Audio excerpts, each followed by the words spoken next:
যারা দাওয়াত দিয়েছে তাদের কাছ থেকে নাম জেনে নাম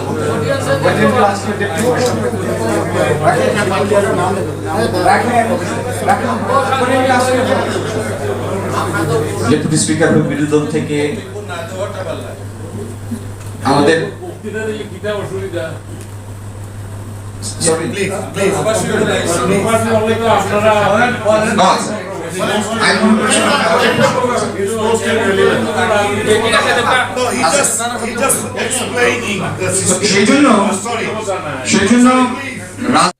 প্রবাসীদের বিনিয়োগটা এখানে কেন দরকার? শুধু এই জন্য না যে সিলেটে কর্মসংস্থান হতে হবে এই জন্য বিনিয়োগ দরকার, শুধু সেটা না, এটার গুরুত্ব তার থেকে অনেক বেশি। আমি এখানে বসে কথা শুনছিলাম যে কেউ ইকবাল ভাই সম্ভবত বলছিলেন যে আমার ছেলে বলে যে why don't you get all those things back, sell those and get the money back। তার মানে হচ্ছে ফার্স্ট এবং সেকেন্ড জেনারেশন ওইখানে ইনকাম করে এখানে প্রপার্টি করেছে, they invested here।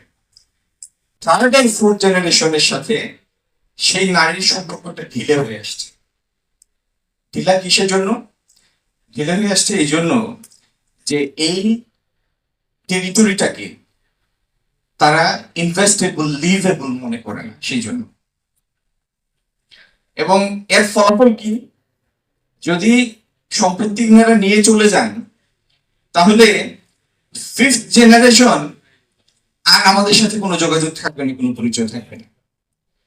তাহলে এই ইনভেস্টমেন্টটা আপনার আমার সংক্ষিপ্ত সময় কখন শেষ হবে আপনি বলে দিন।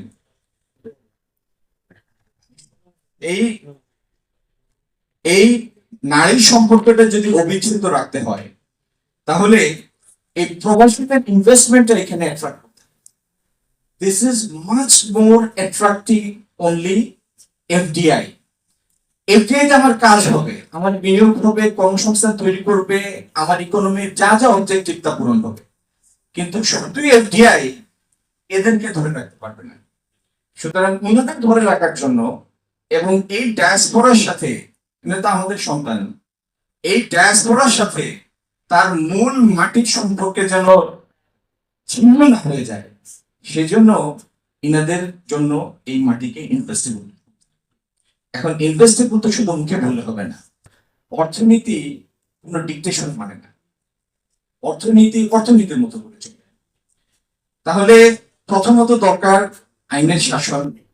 দ্বিতীয় হলো বাংলাদেশে এই পর্যন্ত যে পরিমাণ বিনিয়োগ হয়েছে, ফরেন বিনিয়োগ থেকে ডোমেস্টিক বিনিয়োগই বেশি হয়েছে। আপনি যদি 91 থেকে পরবর্তী 20 বছরের টোটাল ইনভেস্টমেন্টের জীবন হিসাব করেন, foreign investment is a bigger amount, যা হয়েছে আমাদের দ্বারাই হয়েছে। তাহলে আইনের শাসনের একটা কাঙ্ক্ষিত ধাপ অর্জন করা ছাড়াও বিনিয়োগ আকর্ষণ করা যায়, কিন্তু সেটার একটা মাত্রা থেকে। তো ওই মাত্রা ইতিমধ্যে আমরা অতিক্রম করে এসেছি। এই পপুলেশন হচ্ছে এখন 18-20 কোটি। জনঘনত্ব পৃথিবীর মধ্যে সব থেকে বেশি। তুই একটা দ্বীপরাষ্ট্র বাদ দিলে এত ডেন্সলি পপুলেটেড দেশ পৃথিবীর আর দ্বিতীয়টা নাই। এবং আমাদের মার্জিন অফ এরর খুব স্লিম। পৃথিবীর যে কোনো দেশ, আপনি ইংল্যান্ডে আছেন, আপনার বাজেটের সাইজ হচ্ছে জিডিপির 35% প্লাস, আপনার পাবলিক ইনভেস্টমেন্ট হচ্ছে 35% plus in relation to your GDP. আমার পাবলিক এক্সপেন্ডিচার হচ্ছে only 12% in relation to GDP. এবং সেই 12%-এর মধ্যে আমার এডিপির সাইজ হচ্ছে 4-5%, এবং তারও 4-5%-এর মধ্যে 50-60% উই সিম্পলি স্কোয়ান্ডার ইট। তাহলে আপনার জন্য এটাকে ইনভেস্টেবল করার জন্য একটা হলো আপনার নিরাপত্তা বোধ তৈরি করতে হবে, আইনের শাসন তৈরি করতে হবে, এবং আইনের শাসন তৈরির একটা পিভটাল কন্ডিশন হচ্ছে দেশটার মধ্যে পলিটিক্যাল স্টেবিলিটি নিয়ে আসে। সুখের বিষয়, আমাদের 50-55 বছরের অনেক চড়াই উতরাই পার হওয়ার পরে all the political parties have come to the realization যে অনেক হয়েছে, এখন আমাদের কিছু স্থিতিশীলতার জন্য কিছু মৌলিক পরিবর্তন, মানে মৌলিক সিদ্ধান্তে পৌঁছার প্রয়োজন। এর মধ্যে একটা সিদ্ধান্ত আমরা নিয়েছি, বাংলাদেশে আর কোনো জাতীয় নির্বাচন কোন দলীয় সরকারের অধীনে হবে না, হবে নির্দলীয় তত্ত্বাবধায়ক সরকারের অধীনে। বাংলাদেশে আর কোনো ব্যক্তি 2 মেয়াদের বেশি প্রধানমন্ত্রী হতে পারবে না। তার মানে কারোর জন্য রাজা বা রানী হওয়ার স্বপ্ন বন্ধ।